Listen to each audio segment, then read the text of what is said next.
Good evening. I call the December 21st, 2022 Apple Valley Planning Commission meeting to order. The first item of business is the approval of the agenda.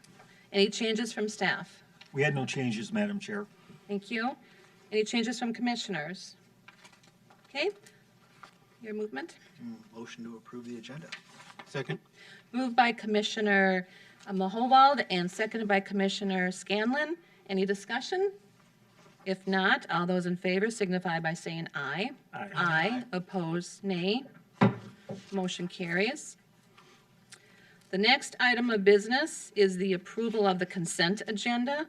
Consent agenda items are considered routine and will be enacted with a single motion without discussion unless a commissioner or a citizen requests to have any item separately considered. It will then be moved to the land use action items for consideration. Approval of minutes for December 7th, 2022 regular meeting. What's the pleasure of the commission? Motion to approve. Second. Motion approved by Commissioner Mahowald and seconded by Commissioner Sandall. Any discussion? If not, all those in favor signify by saying aye. Aye. Aye. Opposed, nay. Abstain. Abstain. Motion carries. Next item of business is number 4, public hearings, and there is none for tonight. So that brings us to number 5, land use action items. And we've got 5A, Central Maintenance Facility 2022 expansion, and that is presented by Kathy Bodmer. Thank you, Madam Chair. Planning Commission members. This is a request this evening to consider actions to allow for the expansion of the City of Apple Valley Central Maintenance Facility located at 6442 140th Street West. The petitioner then of this request is the City of Apple Valley, and we will be looking for action on a couple of items. The project involves the following: demolition of an existing warm storage building, expansion of 4 buildings totaling 45,500 square feet, and then various number of site improvements, and we'll go into more detail as we go along. So in order to accomplish that project, 2 variances and then 2 other actions are requested: a building coverage variance, 3 setback variances, site plan review, building permit authorization, and then last, a resolution finding consistency with the 2040 comprehensive plan. Again, the Central Maintenance Facility is located at 6442 140th Street West. The site is 19.4 acres, located generally on the southeast corner of Galaxy Avenue and 140th Street. The site has been at this location for many, many years, over 50. And predates any of the development around it. So it's really been an important facility for the city for a number of years.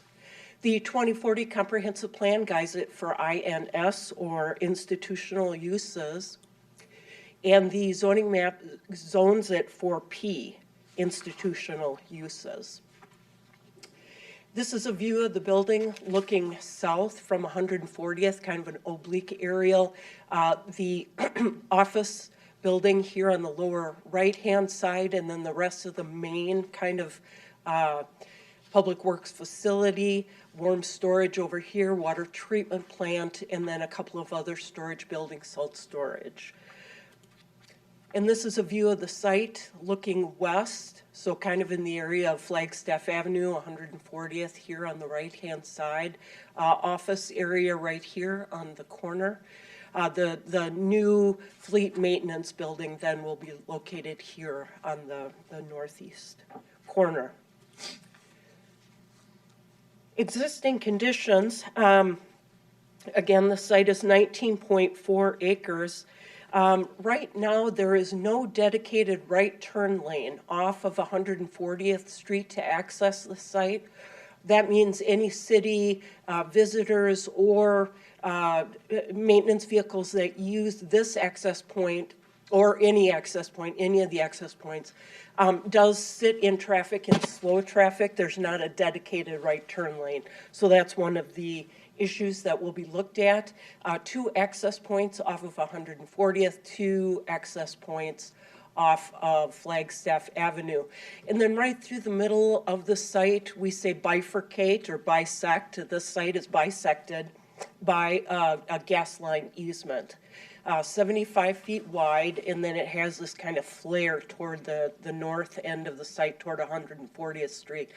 And what that does is it forces buildings cannot be constructed within that. So buildings have to be built to the outer edges, and then that pushes parking and circulation even further. So those are kind of some of the conditions. So in terms of the removals plan, with north now being on the left-hand side of the screen, an existing warm storage building would be removed, and this would be replaced by the new fleet maintenance building. The removals plan in relation to the right-hand turn lane would be removal of curb and gutter and getting the southernmost access to the site ready for modifications there. So in total, again, the 4 proposed additions, the fleet maintenance will be a standalone building, $18,240. Parks truck garage addition will be a single bay that will store a garbage truck. The office addition, 1,381 square feet, will add needed office space onto the front of the building. And then onto the main building will be a vehicle storage addition, 24,818 square feet.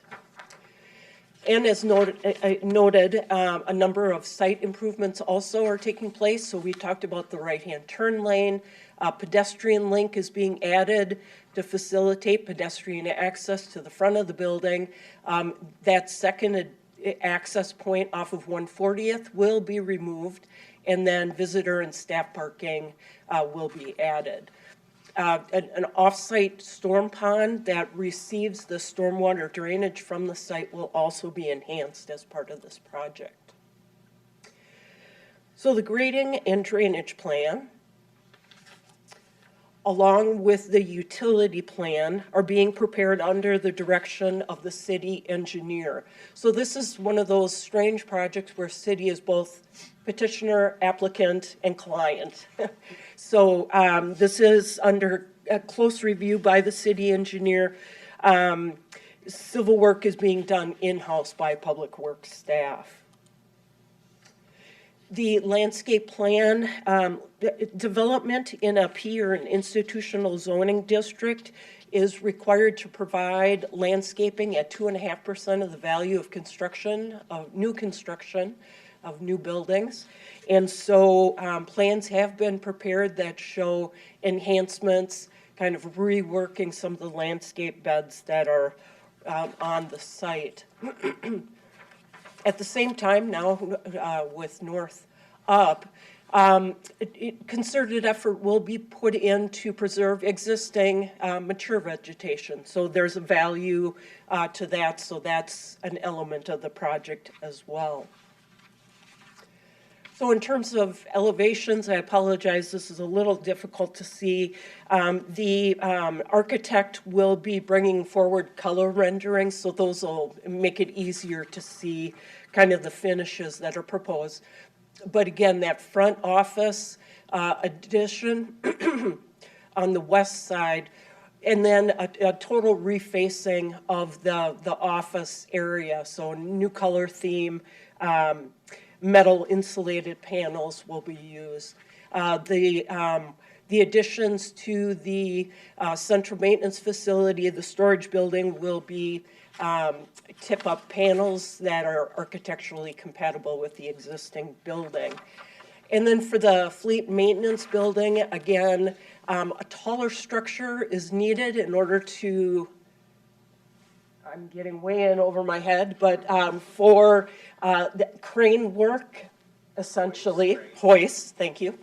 And that'll be explained in more detail, but, so a taller, somewhat taller structure, but easily meeting the requirements of the zoning code. So moving on to the variances and kind of getting close to making the recommendations. The city is requesting 4 variances in relation to this request. And when the city reviews variances, they look at 2 things. They review practical difficulties. The first part of that is the definition of practical difficulties. Applicant proposes to use the property in a reasonable manner, not permitted by the zoning provisions of the code. Plight of the applicant is due to circumstances unique to the property, not created by the applicant, and the variance, if granted, will not alter the essential character of the locality. Economic considerations alone do not constitute practical difficulties. Then once looking at the definition, then we go to a factor, kind of a point-by-point review of the factors. Special conditions apply to the structure or land that are particular to the property. Granting of the proposed variance will not be contrary to the intent of this chapter. Special conditions or circumstances do not result from the action of the owner applicant. Granting of the variance will not merely serve as a convenience to the applicant, but is necessary to alleviate practical difficulty, and the variance request is the minimum variance necessary. So with the variances then, if I can get my slide to advance. The first then is the building coverage. Under the institutional zoning, the maximum building coverage permitted is 20%. The city in 2015 received a variance to go up to 20.8% to allow for a water treatment plant and for a wash bay addition. So in this request, the city is requesting to be able to go up to 22%. And the 4 factors then: central maintenance facility operational needs are best served on one central campus. So one campus increases productivity, minimizes response times, and promotes staff safety, communication, and cohesion. One option would be for the city to go out and find another property. And the problem is that it is not as efficient. And I think what the Public Works Department is doing is making the site as compact and efficient as possible. Second, additional buildings on the site are needed to meet the operational requirements of the Public Works Department identified in a facilities needs study. So this didn't come out of the clear blue sky. It's been carefully studied and determined to be an established need. CMF was previously zoned I2, general industrial, which is a more intense zoning designation. But with recent updates to the comprehensive plan, the city has encouraged Public Works to kind of step back a little bit, rezone to institutional, but then there's kind of this conflict between what they need to accomplish versus the zoning code. So we're working together with them on that. Fourth, a municipal maintenance facility requires additional building area to store large vehicles, specialized equipment, and maintenance materials. It's really a unique facility. So after building coverage then, there are 3 setback variances.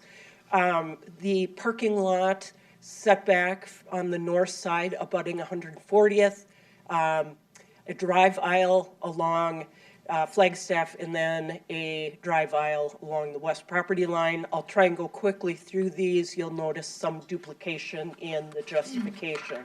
So first with the parking lot expansion, needs study said that there was definitely a need for additional parking up front for the office.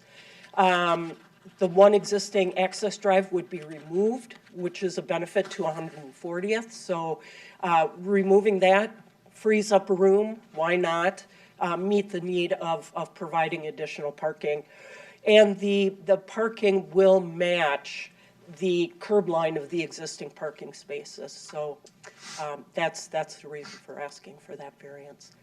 So parking, drive aisle, circulation from Flagstaff. New fleet maintenance building has drive-through maintenance bays. Eastern drive lane is needed for bulk fluid delivery. Proposed east drive lane aligns with the existing abutting drive lane serving the water treatment plant, which also received a variance. And then CMF site, and this is important for both of the setback variances, or all of them actually, is encumbered with the 75-foot wide gas line, which pushes the buildings out, which pushes the circulation out, and we've already kind of gone through some of that. So then the third of the setback variances would be the setback from the west property line. In here, Public Works conducted a study to find out whether they could cinch the drive further away from that property line. And what they found is really, no, they had to go down to 5 feet. It maximizes operational efficiencies and staff safety. What happens is a narrower turning radius could be used, but then it forces drivers to drive back to make the turn.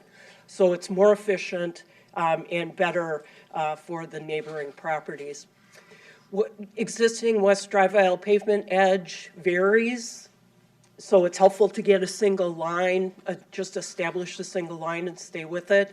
Length of the newest maintenance vehicles are longer than previous vehicles, so you can appreciate that. Larger vehicles need more turning room. Allowing additional area for turning in a single movement into the building, again, eliminating the need for backup. New vehicle storage provides covered parking, which are currently lacking on the CMF campus. Getting more vehicles inside buildings is better for the neighboring properties, so that's a benefit. And then again, with this 75-foot wide gas line easement, kind of putting pressure on all of the buildings on the site toward the edges. So moving on then with the resolution, the number 4 action that's recommended.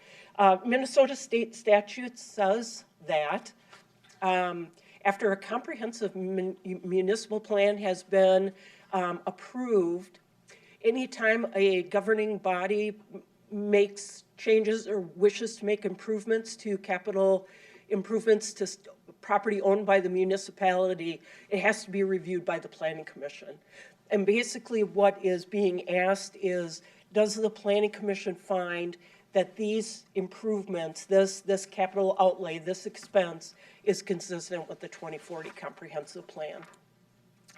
And for that, the architect team went through and just highlighted the keys from the comprehensive plan that talk about the city's principles and priorities for providing service, great place to live, safety, parks, healthy and active, sustainability and accessibility. And through the expansion project, they're able to meet all of those objectives. So with that, Madam Chair, staff is recommending approval of the items with suggested motions provided in the staff report. It's recommended that when, especially for the variances, that the Planning Commission make a recommend approval of a variance reducing from 20 feet to 10 feet based on the findings number 1 through 4 found in the staff report. If that's okay. I do have them listed out if the commission wants to review those again. So looking at the variances, site plan review, building permit authorization, and then last would be the resolution. And with that, I could stand for questions if there are any. Thank you, Kathy. I have a question, because actually Eastview is right across from there. Yes. So are you planning on starting obviously in the spring or in the summer? I mean, there's so much traffic on that street from the students that drive there and everything like that. So, Madam Chair, would you like the Public Works Director to make a presentation now, or just answer the questions and then hear from him? Go ahead and let's make the presentation, and then I'll see if I have to still ask you the question. Okay. So Kathy. Matt Som, Public Yes. Works Director. Thank you, Madam Chair, Planning Commissioners. My name's Matt Som. I'm the Public Works Director for the city. Maybe I'll answer your question first, and then I can go over what I was going to do. And then I'll invite the architect up to go over the renderings to show a little prettier colored pictures. So to answer your question, and Kathy kind of mentioned it in the staff report, the one improvement you're not seeing yet because we're not ready is the police facility. As you folks may know, right now, that warm storage building that we're gonna demo, our police officers, that's where they start their day. All of their cars are parked there, their squad cars, so they'll go over, get their car, then come back over here. If we're gonna demo that, we obviously need to give them another spot. We're looking at land right now, close to CMF, so we're not quite ready to bid yet. It would be our hope that possibly in the spring, we could bid if we can secure land for that police facility. That's what we're in a perfect scenario, we would bid it in the spring and then get constructing as soon as we can. It could be delayed with the land acquisition issue that we're working through for the police building. If it was delayed, then would you just wait for the following summer? I mean, I guess my question is, are you going to do it during the summer months with? Madam Chair, there would definitely be whatever year we do it, if it would be in '23, there would be construction during the summer. If, say, we would have to wait and bid in the fall, then there would be, this would be a year-plus project. Sure. So there will definitely be construction in the summer, but there will also be some construction going on, I would anticipate, during the school year, if that's where, what you were kind of asking about, yeah. so. The thing I wanted to go over is to just provide a little more summary about the site and kind of why we're doing this now. I think Kathy did a good job too, but just to give a little history. So the city initially constructed our main CMF building back in 1969 on the site, so we've been there a while. The only major addition, well, the first major addition we did was in 1987. We added on a garage then, a second floor, lunchroom, and then also that front office area that Kathy showed. Since then, the only thing we've done, and she mentioned this too, was we added that wash bay on to the main building. That was in 2015. There was a water treatment plant addition then too, but that's, I think of that as kind of a separate building. We're not touching that building right now.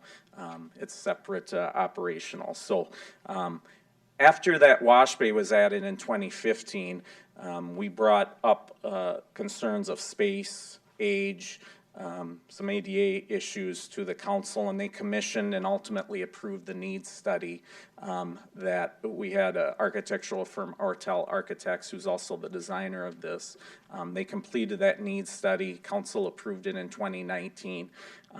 And as Kathy said, and I'll just quickly go over again, really why we're doing the project are three main things. First, the age. The facility is just a little tired. If you've looked at it, it needs updating, renovating inside. ADA is an issue, I mentioned that. We have a second floor, we have no elevator, that's probably the biggest ADA issue. Also, there's some things in the bathrooms, it's just not up to code from '69, even 1987.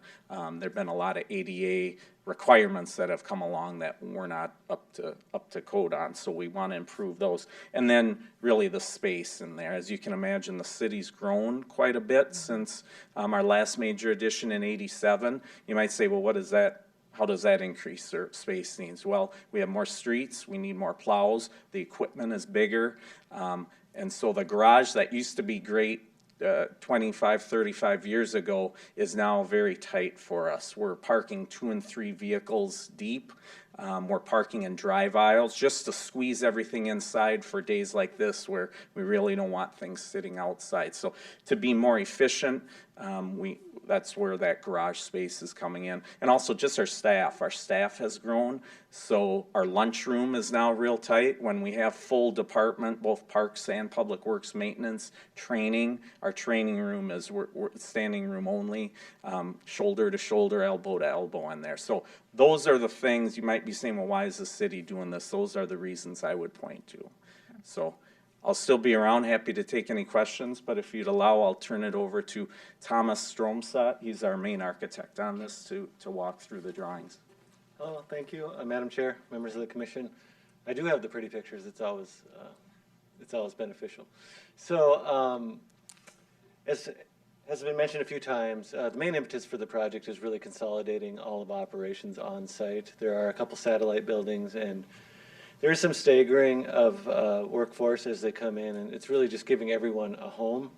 And so when we started thinking about the building aesthetics, we followed suit in that as a building that was built in '69 and had a few additions to it, it didn't have a unifying aesthetic to it. So we tried to find elements that were consistent from the original building and the building additions, and then tried to extrapolate that into the current design. And the one that was most prevalent is that, for example, the wash bay had a tan or buff precast. The 80s addition was stucco, but it was tan, and so there was a kind of a buff tan neutral color that provided us a basis. So we used that as the main material for the additions. But then we looked backwards to think about what can we do to the existing building that we could also do to the new building in a way that not only matches aesthetically, but also adds some value. And as Kathy mentioned, we took a look at the office area, and then a few sustainability walkthroughs, a few sustainability studies, we realized that there's really no insulation in the office, and there's no insulation in a few of the other areas too. So how can we use a building material to unify the concept aesthetically and add some value? So you're seeing at the office, the existing uninsulated block covered with a insulated metal panel. And another one of the main design drivers was to use muted or earth tone colors, but then provide a bit of accent at the main entry points. So here you're seeing at the main entry to the existing CMF facility a red accent, both at the entry for parking and then also at the entry for staff and visitors. Another view of that. You're seeing the general muted bronze gray, still being haggled about, and then the red for the accent at the addition and the new entry. As we pan out to an aerial, you're starting to see how we're trying to unify with that buff color on the existing facility, taking that over to the new facility maintenance area, and then also the new vehicle storage area back here. There'll be a better view of that. And then there are a number of different metal colors on the existing building for the cap flashing, for the overhead doors, for the service doors, etc. So as part of that, because of the age of the building, we're doing some re-roof work and blending all the metal colors together to match. Here's a view from the entry off Flagstaff. You're seeing that buff color of the precast with the darker bronze gray above. And then when we're looking at these materials, we're also trying to break it up, because it is a large volume. Kathy had mentioned it's quite tall due to service needs. So how do we split that building up horizontally and vertically at the same time to create some variety? In the background, you're seeing the existing wash bay and then the addition, storage addition, matching that precast, matching the band, just trying to blend it all together. Back to the office, we're still working on two different options. One where the inside face of the entry is red, and one where the outside face of the entry is red, just trying to figure out how much we want to stress that accent color. This is the same view of that option. Let's see. And then when we get to the fleet maintenance, you're seeing the break horizontally between the buff colored precast and the darker earth tone metal panel, and then the red accent at this entry point. A lot of the operational needs within the facility maintenance building, they happen down low. The wall space is at a premium. You have lifts, you have hoses hanging, you need room for a lot of things on the wall, but we're still actively looking to pursue daylighting above. It's a two-story volume, so these windows should spill light deep into the facility, and then we're trying to also add some skylights to take care of any glare problems inside. So here you're seeing the non-public facing side of the facility, trying to maximize the use of the material in an economic way, making it more prevalent on Flagstaff than it is on the interior of the facility, campus. Again, the high windows, number of overhead doors. And you're really starting to see the pattern that's matched both in the precast and the metal panel, which is breaking it up horizontally and vertically and providing a lot of variety to what is kind of a flat a surface. So it doesn't really necessitate a bunch of bump outs, and they're not very economical, so trying to break it up in a different way. So that is what I have. Any questions on the materials or the design intent? Anybody have questions for him? No? I think it looks good. I mean, I like the red, in the front and everything. Right. I see Trying to take some things that have lived together a long time and don't look Yeah. the same, Yeah. trying to make some sense out of it, so. Looks good. Thank Thank you. Commissioners, anybody have questions for Kathy? Commissioner Mahowald? With regard to the properties along the western side of it and the variance request, are there areas of that, kind of that road that goes along the west side of the property that are already consistent with the variance request? Because it looks like there's kind of a bump out that kind of then kind of moves along or a little closer to the western boundary. And is this kind of just making a straight path where there's a little bit of Yes, a turn right now? yes. Okay. Madam Chair, Commissioner Mahowald, it varies, so that's kind of part of the frustration. And rather than trying to maximize where they really need the turning room, and then kind of curving it some other way, the idea was just to keep a straight curb that's easiest for plowing and maintenance, so. Any concerns raised by the residences on the west side with respect to the variance request? Thanks for bringing that up. Actually, Public Works did conduct a neighborhood meeting, notified the neighbors of the project, had an open house. Folks were invited to stop over, see the plans, and express any concerns. I don't know that there were any concerns expressed related to the variance. No, Madam Chair, Commissioner member, we had 3 people attend and there were no concerns. They liked the plans. They said we were a good neighbor, so I Okay, appreciated hearing that. We wished we would have seen a few more folks, but Sure. So, And yes. and that was just my concern, as you're encroaching a little bit closer to those, is there adequate screening and, that the buffer that still exists is sufficient to create a good separation between the residential area to the west and the, heavier industrial or however, you would call the public works use. Madam Chair, Commissioner member, if I could, I should add, we used to have along that western property line, like a lot of the buildings there, rather old cedar fence. During windstorms like the one a year ago, September, we had many sections blow down. After that windstorm, we had always planned on replacing that with a more maintenance-free white vinyl type fencing. After the windstorm, we knew this project was coming, so we just went outside of this project and we did replace that fence. So to your privacy, aesthetic, seeing through their concern, they're seeing a nice fence. And we did hear some positive comments on that at the neighborhood meeting too. So just wanted to mention that. Very good, and those are my concerns. Then the last little bit would be, the facility has served well for the last 50-plus years.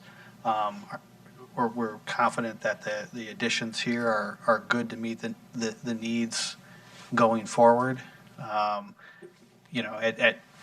I guess worst case scenario, you have a facility or a space that has met our needs for the last 50 years, but won't be the place where won't be able to meet our needs for the next 50 years. And that's looking into the crystal ball. But with the changes, we're confident that this site remains viable and functional for the short and long-term future of the city. Yeah, Madam Chair, Planning Commission member.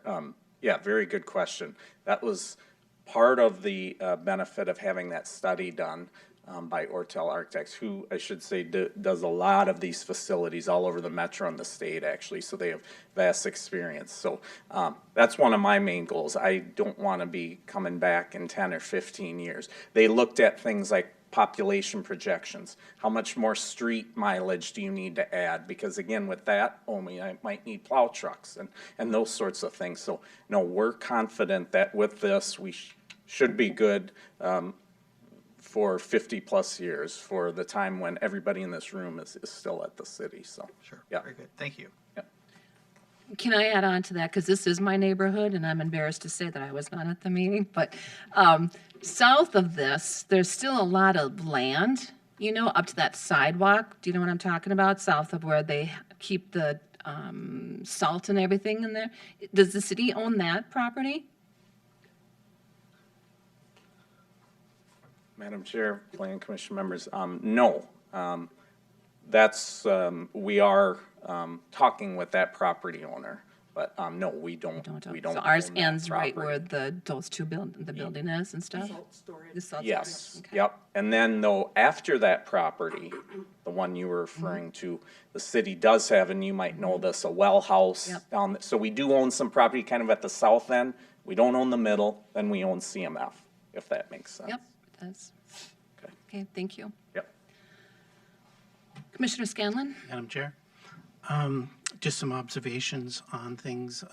As you were just mentioning that, you know, we're nearing pretty much built out within Apple Valley. So what you're doing here is kind of timely, knowing exactly what the future is going to bring pretty much. So as far as what we're going to need in facilities. And, you know, your other comment about, you know, sometimes it's easier just to start from scratch and move to a different location. Other than I think it's the same discussion we had recently with the fire station and the fact that they're centrally located within this area within Apple Valley, and it's kind of the best place to be pivoting out of for services. So to leave that would have to maybe go off to more of a outer perimeter site where there's actually land available. So yeah, and then the other thing is tying things together architecturally and kind of bringing the city branding and so forth, so that it just projects the image of what Apple Valley is and the quality of builds and what we try to accomplish here. So it looks great. Thank you. Any other questions? Okay. What's the pleasure of the commissioners?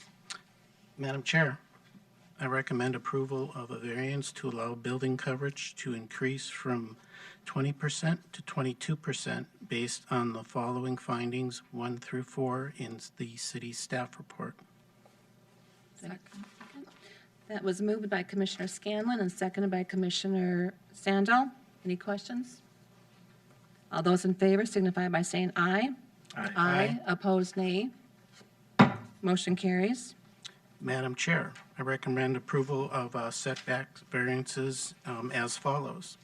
Item 2A, a variance to reduce the setback for parking lot addition from 140th Street West from 20 feet to 10 feet based on findings listed below, items 1 through 4 in the city staff report. That was moved by Commissioner Scanlon and seconded by Commissioner Sandal. Any questions or concerns? All those in favor signify by saying aye. Aye. Opposed, nay. Motion carries.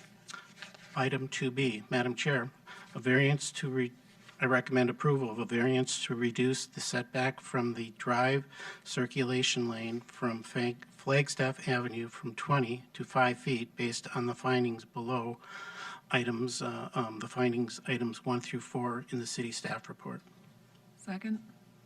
Motion was made by Commissioner Scanlon, seconded by Commissioner Sandal. Any discussion?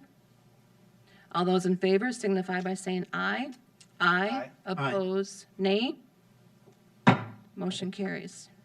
Madam Chair, item 2C, I recommend approval of a variance to reduce the setback for the driveway circulation lane from the west property line from 20 feet to 5 feet based on the findings listed below.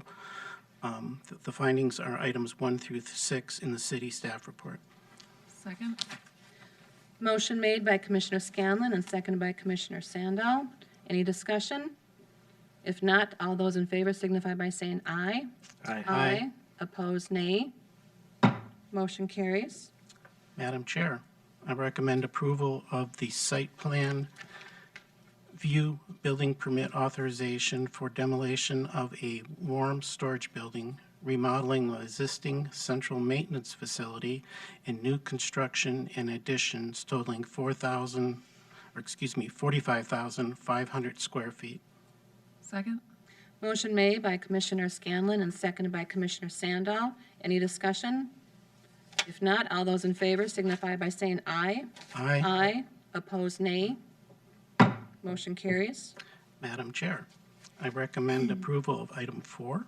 Recommend approval of the draft resolution finding the proposed capital improvements to be consistent with the 2040 comprehensive plan. Second. Motion made by Commissioner Scanlon and seconded by Commissioner Sandal. Any discussion? If not, all those in favor signify by saying aye. Aye. Opposed, nay. Motion carries. Thank you, Kathy.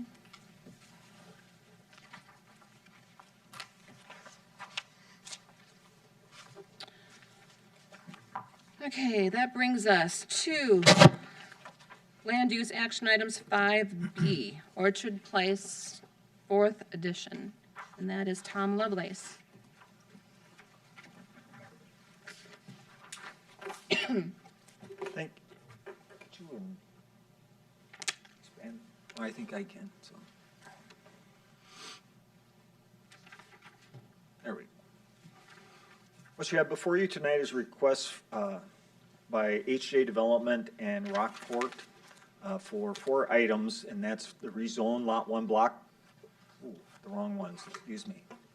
You have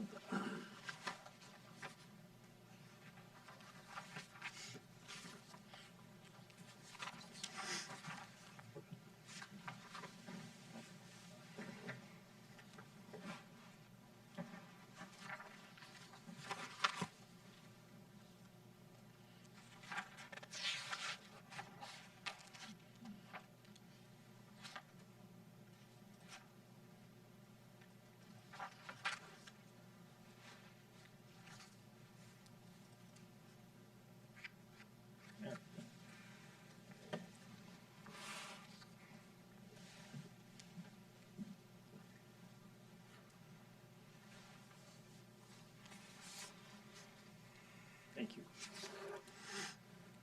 What you have before you tonight is several requests by HJ Development and Rockport LLC, and that is a subdivision of 18 or roughly 19 acres into 2 lots, 2 outlots, rezoning of Lot 1, Block 1 from sand and gravel to retail business, rezoning of Lot 2, Block 1, and Outlot B of Orchard Place, 4th edition, from sand and gravel to limited business, and then 2 site plan building permit authorizations requests for a vet clinic on Lot 1, Block 1, and then also a site plan building permit authorization on Lot 1, Lot 2, Block 1, those are incorrect, so I apologize for that.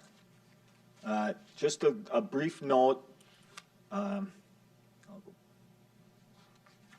that the items 2 and 3 were before you at your last meeting, made a recommendation for approval of that.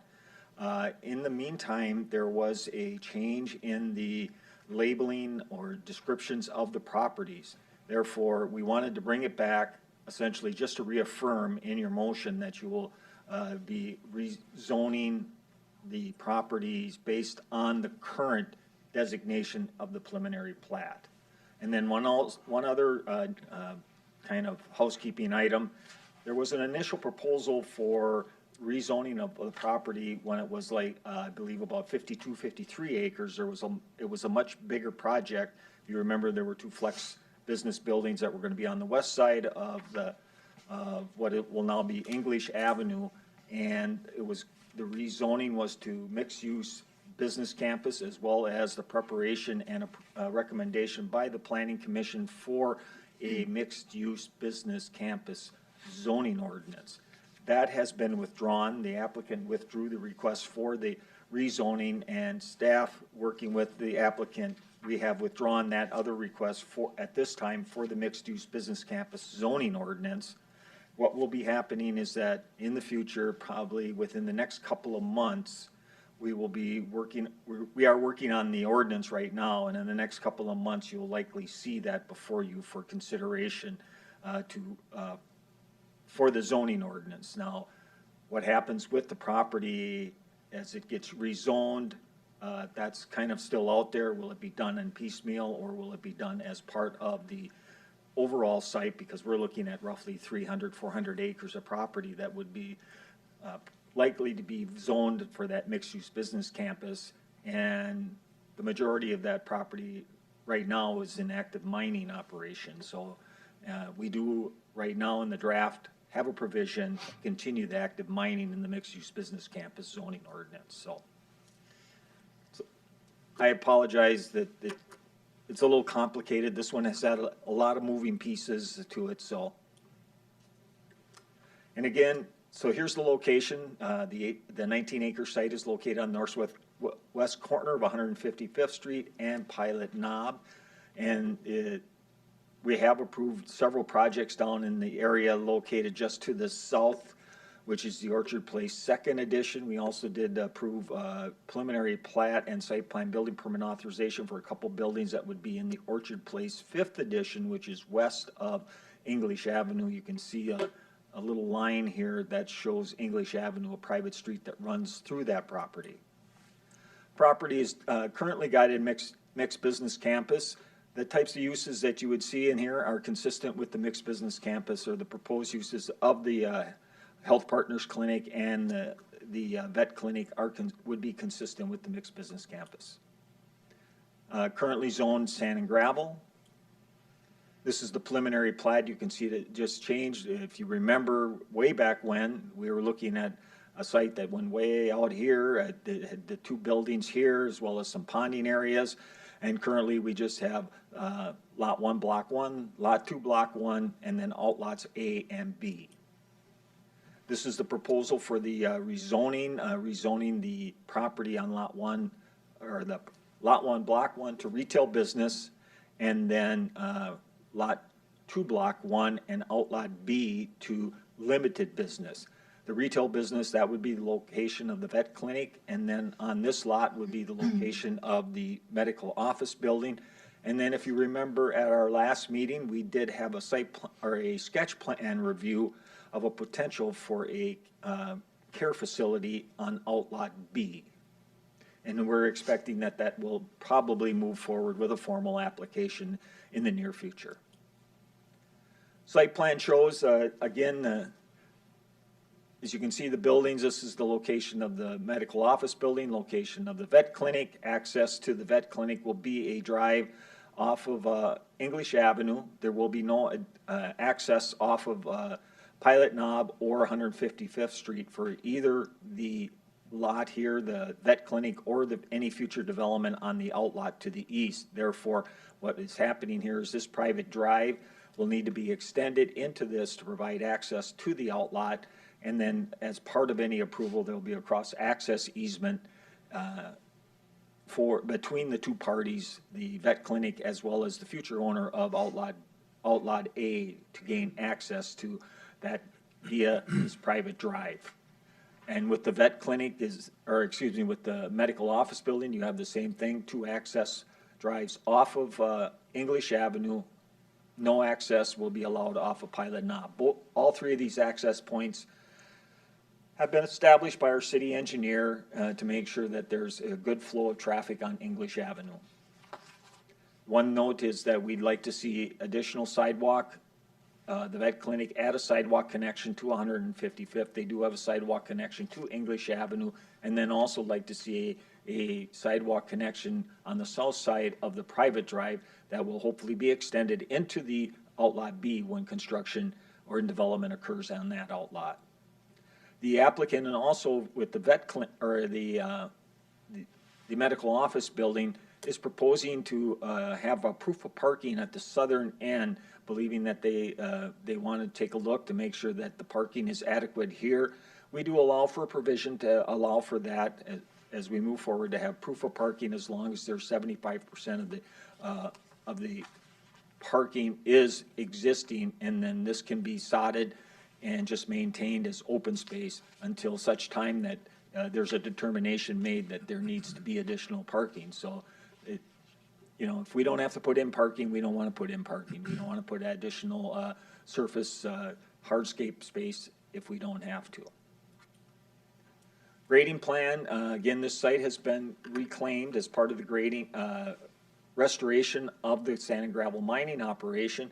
And so there will be minimal grading, just preparing the site again for the two uses. As you can see, the stormwater also shows here that stormwater will be collected.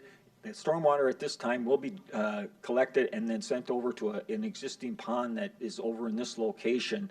And then we'll eventually get down, for temporary purposes, down to some ponding to the south that was part of the Orchard Place second edition. However, any type of development that occurs on the western side of English Avenue will require a new pond, stormwater pond on the north of 157th Street to accommodate any more development that occurs west of 100 English or north of 152nd. Utility plan, utility will be extended, public utilities will be extended into, along English Avenue within the right-of-way, and they will be making their connections to those utilities as part of the construction of the public utilities in English Avenue. Landscape plan, have taken a look at that. The only thing that we see as far, it seems like it is appropriate landscaping in here that they're proposing. We'd like to see maybe some additional landscaping. They do have a dog run, they call it. I think it's just to allow for dogs to relieve themselves, other animals too, that in this area, while they're at the vet clinic, we'd like to see maybe some additional screening or some fencing at that location. These are the building elevations. No issue with these buildings. The combination of the materials seem to be appropriate. It should be a fine-looking building and a good building that starts kind of the theme within this mixed business campus development as they move forward with development in that 300-acre site. These are just some renderings that you can see that kind of give you a better look at what the building's going to look like. This is the vet clinic elevations, and this is a little bit more a look, gives it a little bit of a residential feel to it with the hip roof to that, but still has the materials that are a hardy material that should be a lasting material within that within the RB zoning district. And I thought I had some drawings in here of them. I don't see them. We did have some drawings that they provided for us, but I'm sorry they weren't put in. It is a fine-looking building. It'll be a nice building. With that, we are recommending approval of all the items that you have before you tonight, and I can stand and take any questions. There are representatives that can also address anything that I may have missed. Sure. Thank you, Tom. Any commissioners that have any questions or concerns? Sure, we have Commissioner Mahowald. Great presentation. With respect to the recommendations, is it with number 4 and number 5, are those where the edits need to be made? Yes, so you'll have to make the edit on that number 4 would be lot 1, block 1, and then number 5 would be lot 2, block 1.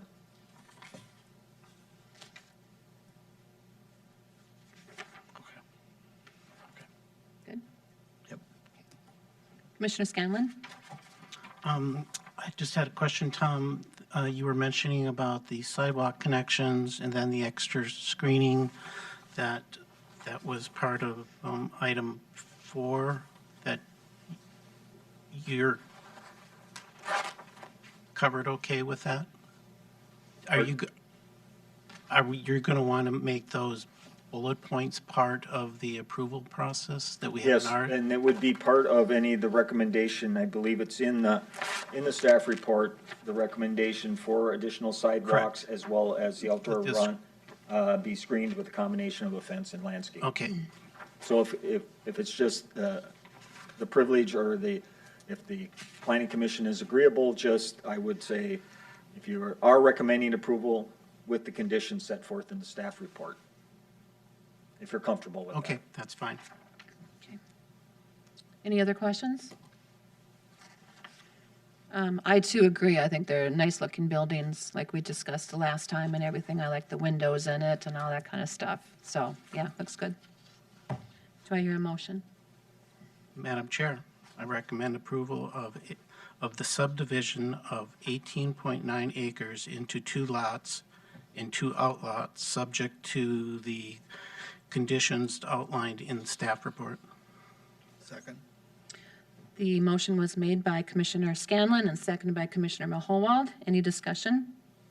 If not, all those in favor signify by saying aye. Aye. Aye. Opposed, nay. Motion carries. Madam Chair, I recommend approval of the rezoning of Lot 1, Block 1, Orchard Place, 4th Edition, from Sand and Gravel SG to Retail Business RB. Second. Motion made by Commissioner Scanlon and seconded by Commissioner Mahowald. Any discussion? If not, all those in favor signify by saying aye. Aye. Opposed, nay. Motion carries. Madam Chair, I recommend approval of the rezoning of Lot 2, Block 1, and Outlot B, Orchard Place, 4th Edition, from Sand and Gravel SG to Limited Business LB. Second. Motion made by Commissioner Scanlon, seconded by Commissioner Mahowald. Any discussion? If not, all those in favor signify by saying aye. Aye. Aye. Opposed, nay. Motion carries. Madam Chair, I recommend approval of the site plan building permit authorization to allow construction of a veterinary clinic, Lot 1, Block 2, Orchard Place, 4th Edition, subject to the conditions as outlined in the staff report. Just one change, Lot 1, Block 1. Still Lot 1, Block 1. Excuse me, Lot 1, Block. correction that it should read Lot 1, Block 1, Orchard Place, 4th Edition. Thanks. Second. Motion made by Commissioner Scanlon and seconded by Commissioner Mahowald. Any discussion? If not, all those in favor signify by saying aye. Aye. Opposed, nay. Motion carries. One question, Tom, with the next one, that should be Lot 2, Block 1. Block 1. Okay, thank you. Madam Chair, I recommend approval of the site plan building permit authorization to allow construction of the medical office building on Lot 2, Block 1, Orchard Place, 4th Edition, subject to the conditions as outlined in the staff report. Second. Motion made by Commissioner Scanlon, seconded by Commissioner Mahowald. Any discussion? If not, all those in favor signify by saying aye. Aye. Opposed, nay. Motion carries. Thank you very much. Thank you. Thank you.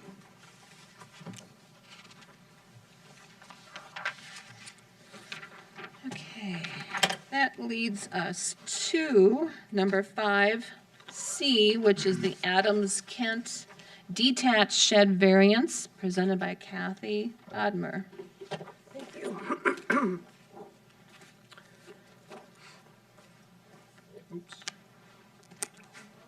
Yeah.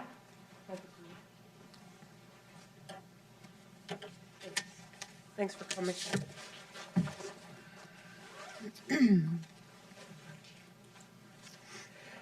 The petitioners for this request are Eric Adams and Maren Kent, owners of the single-family residential home at 12687 Edgemont Curve. They are requesting a variance to reduce the street side setback from 20 feet to 12 feet, so an 8-foot setback variance for a 195.5 square foot detached shed. The petitioner's property is located on the southeast corner of the intersection of 4 different streets, which is confusing, of Edgemont Curve and Edinburgh Way. And the setback then is along this western property line. The property is zoned R3, single-family residential, minimum lot size 11,000 square feet. And on a street side setback, the minimum would be 20 feet for a shed. The city received an inquiry from a neighbor asking whether a newly constructed shed met setbacks and whether a building permit had been issued for the structure.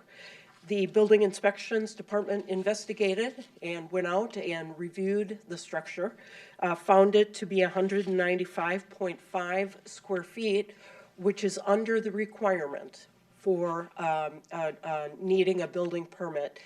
Building permits are required for any structures or detached accessory buildings 200 square feet or larger. So they were fine there. However, the zoning code does require, along with building permit, that it meet all zoning code requirements. And when the building official pulled the tape, he found that the shed was located 12 feet from the side property line. And this kind of helps to show it on a plan view. Again, the building is 195.5 square feet. And this is kind of an oblique aerial looking west, kind of showing the location of the shed. It's fair to say it's conveniently located so that it can be accessed from the front of the home, which totally makes sense. This view helps to kind of just put in perspective the overall lot, kind of how the flat perspective. This is a Google Earth or Google Streets view. The accessory building then would be off to the right-hand side here of the garage. This is a view from the northwest corner, kind of along Edinburgh Way, a series of evergreen trees. And then this would be the southwest corner of the property, kind of looking up north. Taking an aerial photo, what staff has done is kind of highlight the 20-foot setback area and then the 10-foot rear yard setback area, kind of demonstrating the room available on the lot for the building. And the question that staff raised as part of the staff report, and it's in the notes, although less convenient, staff is wondering why the decision was made to place the building here and not further over meeting the 20-foot setback.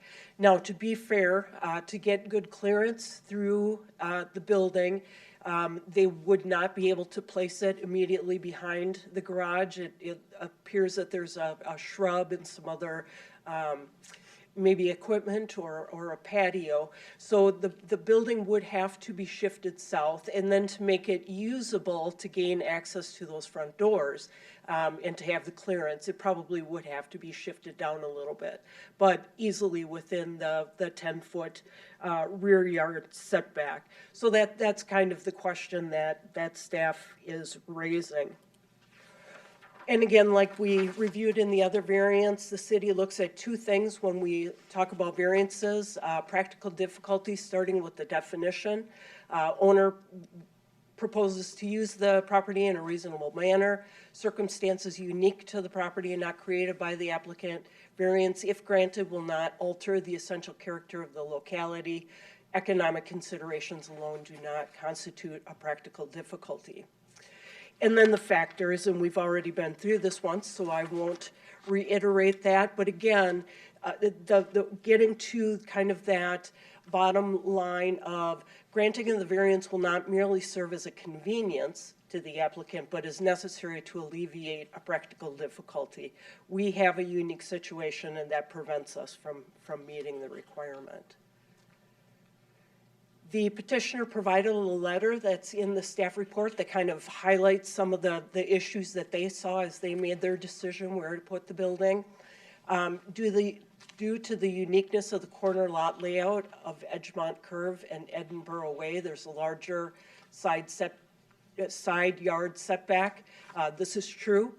The 20-foot, where a typical internal lot would be 5 feet or 10 feet. This setback limits placement of the storage building on the lot. 2, requested placement of the shed allows for best utilization of the lot while maintaining essential character of the neighborhood. 3, unable to place the shed on the southeast corner due to established garden plot and pergola. 4, placement in the center is limited by a deck would alter the essential character of the property due to looking out of place and out of scale with the neighborhood. And then last, the shed siding and roof are selected to match the exterior design of the house, emphasizing the importance of the essential character of the neighborhood. As mentioned in the staff report, staff review of variances is based strictly on state statutes and city code, which require that the applicant establish that there's a practical difficulty. Unfortunately, in this case, the staff understood the reason for that it wasn't preferable to put the building in the southwest or southeast corner of the site. Center, because it's visible, less of an issue from staff standpoint. And then on the southwest, the question is, why wasn't a consideration moved just to move it further south and to the west? Obviously, the location selected is convenient, and we acknowledge that. So with that, Madam Chair, staff is unable to recommend approval. So for the Planning Commission, we are providing 2 recommendations, either to deny with the finding that the petitioners have failed to meet the practical difficulty test. City attorney is requesting that if you do vote to deny, that you just provide some factual basis for that. What are some of the reasons that you find for that? And or the Planning Commission may choose to approve. They may find that, yes, they do meet the requirements and practical difficulty. In that case, we would ask that you provide your findings as part of that motion as well. So with that, Madam Chair, I could stand for questions if there are any, and the petitioners are here this evening. Can you go back to the picture, please, Kathy? Sure. This one? Yes. So just so I have this straight, this where the yellow box is, that is where it's right now. But this picture was taken before their shed was there. That's correct. So we're questioning why they're not where the question mark is and put it in that area. Yes. Is it allowed to put it in the southwest corner? So down there by the corner of the lot there, would it have been okay to set a shed there? More up. Yeah, they would have, so the rear yard setback is 10 feet. So it would have been kind of in this similar plane, but just further back. So this kind of shows that 20-foot setback. The shed today is in this area, and where I have it boxed out is about here.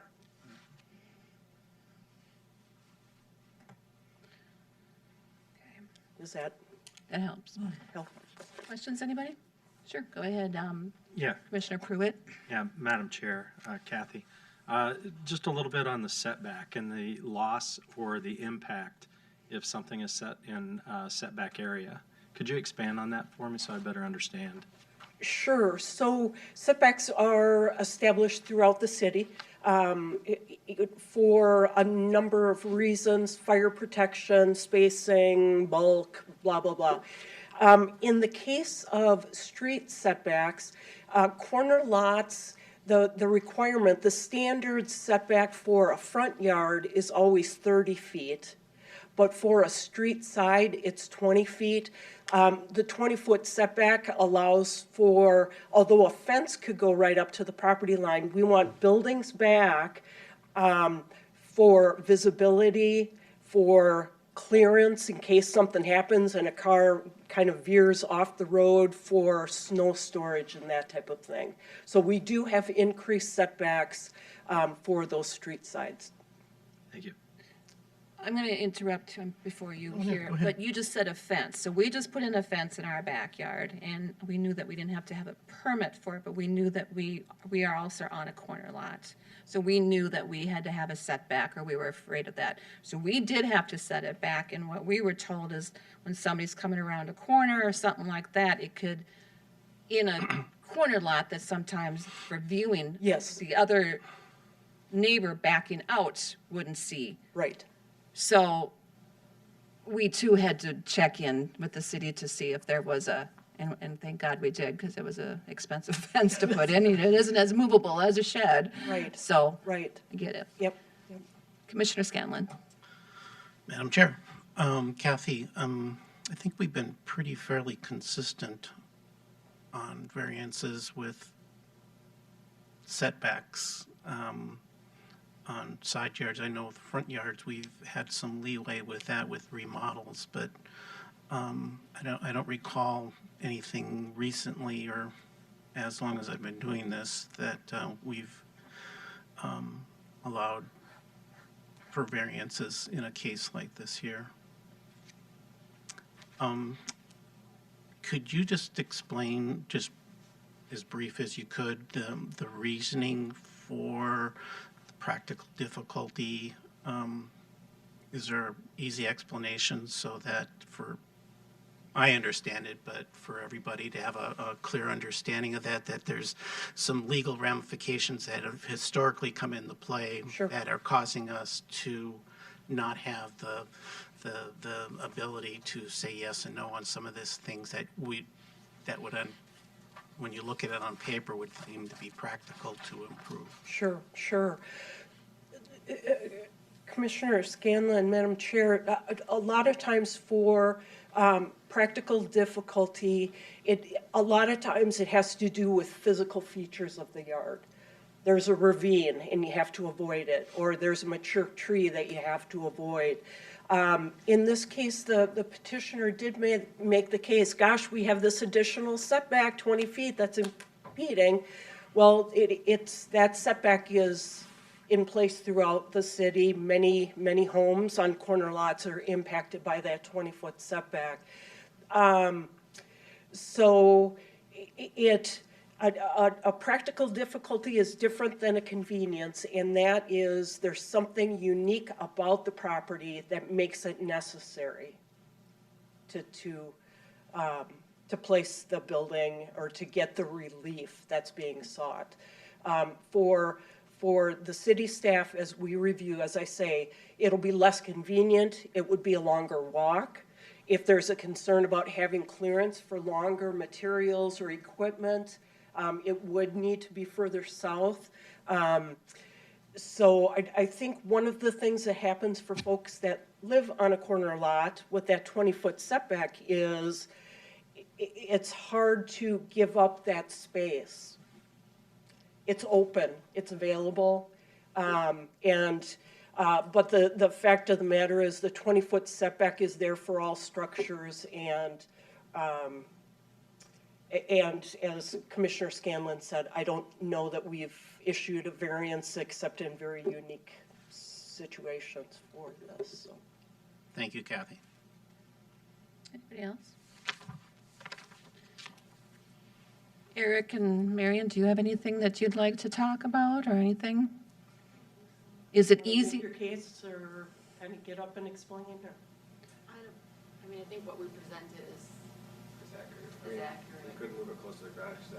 Why don't you come on up so we can hear you on the mic? Thank you.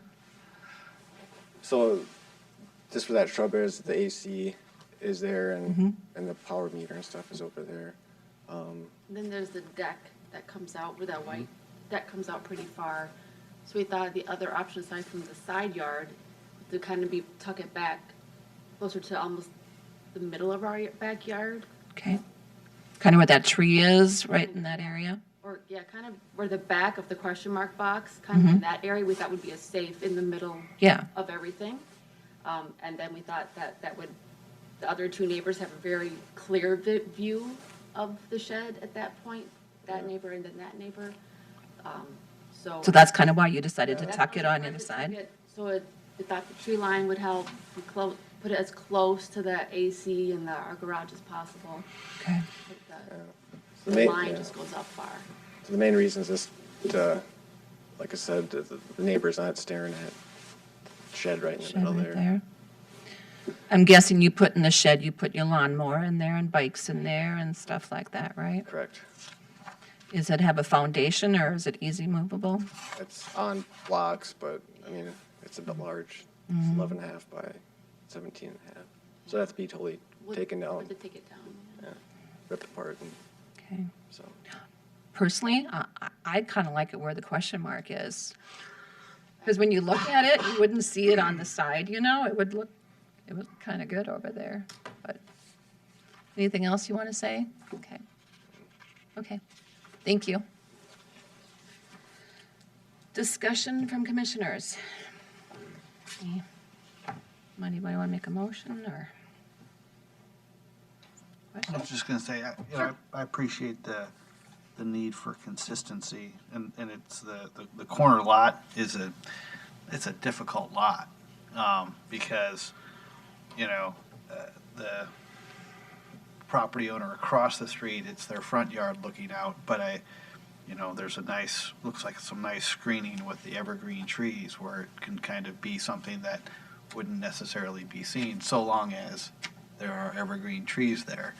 But then you have the consistency of, it doesn't quite seem to fit the definition of a practical difficulty, because it's, so that's the tough part, I think, from the trying to be consistent with what the requirements are of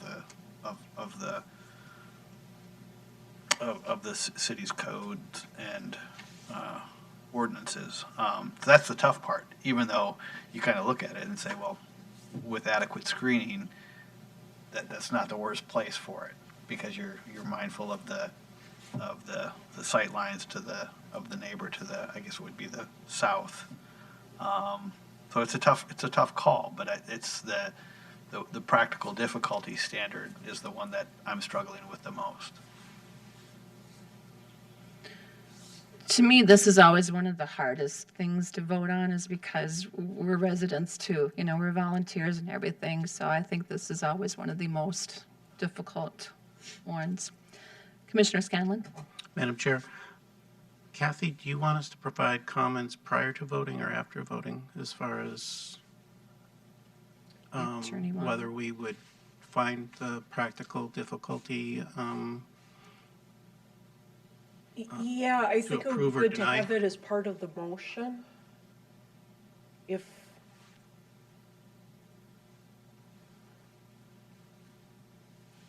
From each of us commissioners or just from the motion? just from the motion. Just from the maker. motion is adequate, that we don't have to each provide commentary? Right, no, Oh, I don't. I misunderstood then. Yep, no, just from the motion maker. No? Unless somebody wants to do a friendly amendment and add something. Yeah. I guess the other thing I'll add is, I'd go along with what's already been said. These are difficult things to look at, and in most cases, we look at ways of being able to mitigate or come up with a solution that's, amenable to everybody involved. But it still comes back to our hands are somewhat tied because of the practical difficulty requirement that we have by statute to have to follow, and so it makes it difficult, I think, in this case with the various other options open to us. So, Anyone else? Okay. Madam Chair, I recommend denial of the variance to reduce the side setback for a 195.5 square foot detached shed from 20 feet to 12 feet because the petitioner has failed to provide the practical difficulty and necessities that issuance of the variance. Second. Second. Okay. Motion made by Commissioner Scanlon, seconded by Commissioner Sandow. Any discussion? All those in favor signify by saying aye. Aye. Aye. Opposed, nay. Motion carries. Mr. Attorney, is that a sufficient finding, or would you like a finding of some type? No, that's sufficient. That's sufficient, okay. Very good, thank you. Sorry. Thanks.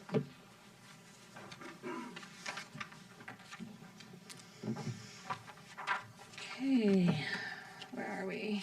We are going on to number 6, other business, and that is a review of upcoming schedule, and I'll turn to Mr. Lovelace for that. Yes, Madam Chair, we do have a scheduled meeting, January 4th. I believe we have business, so we'll start off the new year right away with a planning commission meeting.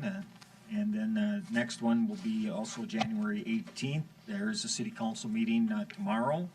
And also the next city council meeting would be, I believe it's January 12th. Okay, So with that, that is my update. okay, thank you. Motion to adjourn?